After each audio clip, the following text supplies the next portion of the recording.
Do you ever feel guilty about your daily coffee habit? Like you're somehow addicted and need to detox from caffeine? Well, what if I told you that the idea of a caffeine addiction is largely a myth perpetuated by science? You see, caffeine is the world's most widely consumed psychoactive substance. 90% of us use it daily in some form, whether it's coffee, tea, soda, or even chocolate. This little molecule has shaped human civilization for centuries. But in recent years, there's been a growing trend of people trying to quit caffeine, claiming it's an addictive toxin that you need to detox from. Is there any truth to that? Or is it just another example of pseudoscience health advice? And who am I to get this caffeine advice from? My name is Dr. Salman Aziz Mirza, triple board certified in adult psychiatry, child and adolescent psychiatry, and addiction medicine. And if I buy one more coffee-related tool for the kitchen, my wife just might divorce me.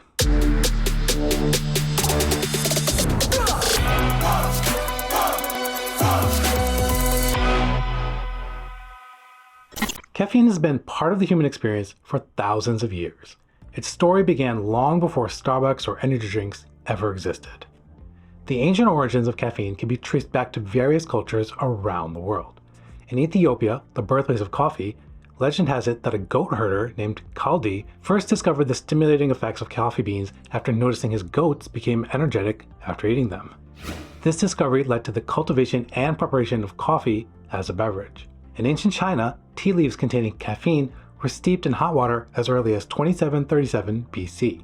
Tea became deeply ingrained in Chinese culture, with elaborate rituals and ceremonies centered around its preparation and consumption. It was prized for its stimulating effects and medicinal properties. The Mayans and Aztecs of ancient Mesoamerica also embraced caffeine through their consumption of cacao, the bean from which chocolate is derived.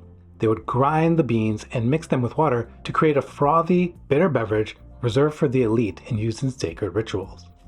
As trade routes expanded, the popularity of caffeine spread across the globe. Coffee houses emerged as social hubs in the Middle East during the 15th and 16th centuries. In Europe, coffee and tea became fashionable among the wealthy and intellectual classes in the 1600s, sparking a cultural revolution. Key milestones in the history of caffeine include the opening of the first coffee house in Constantinople in 1475, the introduction of coffee to Europe in the 17th century, and the Boston Tea Party of 1773, a political protest against British tea taxes that helped spark the American Revolution. In the 1800s, new innovations like instant coffee and commercial tea bags made caffeine even more accessible and convenient. The 20th century saw the rise of soft drinks and energy beverages, introducing new forms of caffeine to the masses. Today, caffeine is consumed by billions of people worldwide every day. It has become an integral part of social rituals, work culture, and daily routines. But what exactly does this molecule do to our brains and bodies that has made it so irresistible for centuries? How does caffeine actually work its magic? So how exactly does caffeine produce its stimulating effects in the body? Caffeine works by blocking the action of a neurotransmitter in the brain called adenosine. Adenosine normally makes us feel sleepy and slows down brain activity. But when caffeine blocks it, we feel more awake and alert. Caffeine also causes the body to release other neurotransmitters like adrenaline, also known as epinephrine. This can make the heart beat faster and give a boost of energy. It may also help improve mood and help with focus and concentration. For many people, a cup of coffee or tea in the morning helps them feel more ready to take on the day. Caffeine has been shown to boost mental performance on things like attention, learning, and decision making. It can also enhance physical abilities by increasing stamina and making exercise feel easier. This is one of the main reasons it is the key component in pre-workout mixes and drinks. Like all substances, caffeine affects everyone a bit differently. Some people are more sensitive to its effects than others. This is partly due to the genes that control how quickly the body breaks down caffeine. Other factors like age, weight, and tolerance also play a role. People who consume caffeine regularly may find they need higher amounts to get the same effects over time. And while caffeine does have benefits, there can also be downsides. Consuming too much can lead to jitters, anxiety, and trouble sleeping. It can also cause digestive issues like upset stomach in some people. Many studies have looked at whether caffeine has any long-term impacts on health.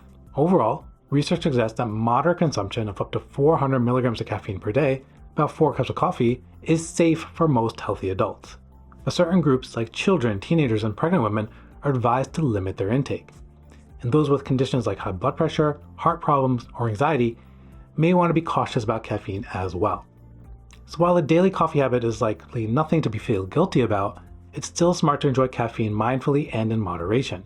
Pay attention to how it affects you personally, and don't hesitate to cut back if you notice any negative impacts on well-being or sleep.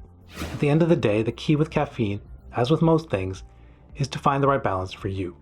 Armed with an understanding of how it works in the body, you can make informed choices about fitting it into a healthy lifestyle. But what about the increasingly popular idea that we need to detox from caffeine entirely? Is caffeine truly addictive in the way that substances like alcohol or cocaine are? You may have heard people say that they are addicted to caffeine and can't function without it. They claim to experience withdrawal symptoms like headaches, fatigue, and irritability when they try to quit. This has led to the rise of the caffeine detox trend, the idea that we need to completely eliminate caffeine from our diets to be healthy. But what does the science really say? While it's true that some people can develop a mild physical dependence on caffeine, it's not the same as addiction to other substances like cocaine or opioids. Caffeine doesn't cause the same kind of compulsive drug-seeking behavior. And while abruptly quitting caffeine can cause withdrawal symptoms in some, they are relatively mild and short-lived, lasting a few days to a week or so. The truth is, for most healthy adults, moderate caffeine consumption poses no significant health risks. Like mentioned before, up to 400 milligrams per day is generally considered safe. Caffeine is not a toxin that you need to completely flush out of your system either. The whole concept of a caffeine detox is not based on any real scientific evidence. It's more of a pop health fad, often promoted by people also selling expensive detox products. There is no magic time frame after which your body is suddenly cleansed of caffeine. It naturally leaves your system within a matter of hours. Of course, if you feel like your caffeine intake is impacting your sleep, triggering anxiety, or leading you to neglect other healthy habits, it makes sense to cut back. And don't fall for the fear-mongering around caffeine addiction and the need for strict detoxes. As with most things in life, moderation is the smart approach. A few mindful tweaks to your habits are healthier than swinging between total indulgence and complete elimination. Speaking of being mindful with caffeine, how does this popular stimulant actually impact our mental health and our cognitive function? Just as its physical effects can vary from person to person, its psychological impact isn't always straightforward either. Should you be throwing down shots of espresso before a big exam? And what about if you struggle with anxiety? Let's explore what the research has to say about the nuances of caffeine's effects on the mind, both good and the bad. On the positive side, studies show that caffeine can boost mood, attention, and mental sharpness in the short term. That's why many people reach for a cup of coffee when they need to focus on a big project or power through a long day.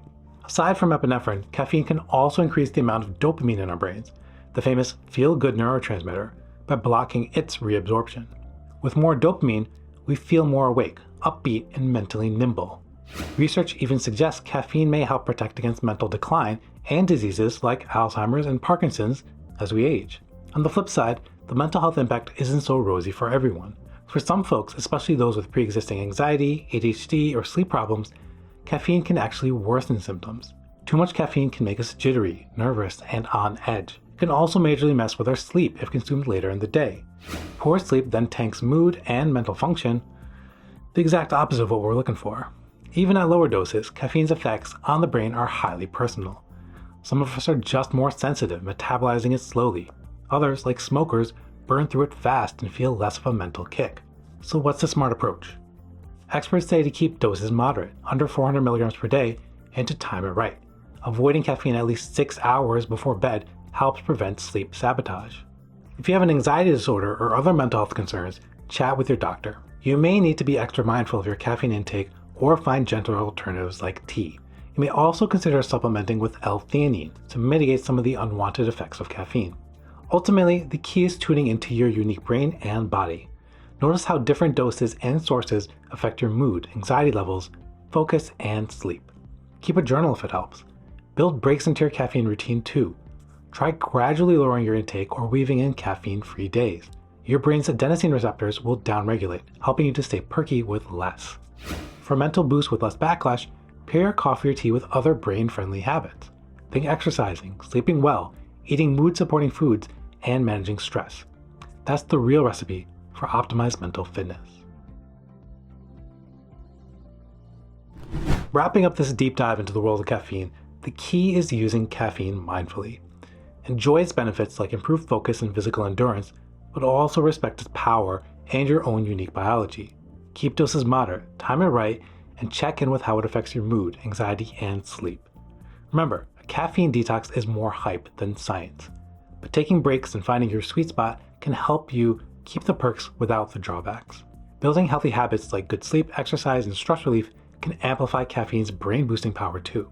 So to everyone who's pitching the latest and greatest supplement to help you detox from caffeine, well, that's a no from me, dog. If you found this information useful, please remember to like and subscribe and share this with your friends and family. Let me know about you and caffeine in the comments below. What's your go-to drink at the coffee shop? I love a good old drip black coffee, but a sugar-free salted caramel oat milk latte will hit the spot too. Until next time, be safe and be well.